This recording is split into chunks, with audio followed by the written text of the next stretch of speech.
दोस्तों अस्सलाम वालेकुम रहमतुल्लाहि व बरकातहू। ये आप देख सकते हैं जी, ये बछड़ा माशाल्लाह गिर के अंदर, और ये सामने गिर की बछड़ियाँ खड़ी हुई हैं यहाँ पे।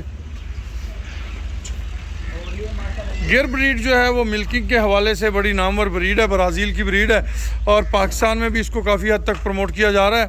ये माहौल दोस्त ब्रीड होती है, यानी कि आपके माहौल के साथ एडजस्ट करती है।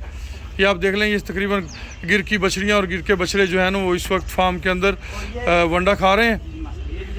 ये ओवरऑल सारी गिर है, ये सारी ओवरऑल गिर हैं जी। तकरीबन 10 दाने हो सकते हैं लोकल। सही। बाकी ये आपको दिखाएंगे, देखिए ये तीनों गिर है, बिल्कुल ऐसे, वो तीनों गिर हैं सामने।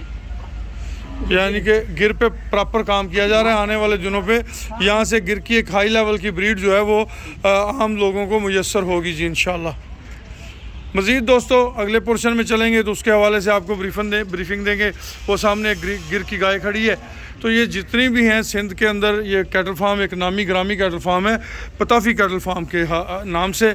और यहाँ पे अल्हम्दुलिल्लाह जी तरक्की वंडा फीड मिल से तरक्की वंडा इस्तेमाल किया जा रहा है और दोस्त उसके रिज़ल्टों से बहुत हद तक मुतमिन है अल्हम्दुलिल्लाह।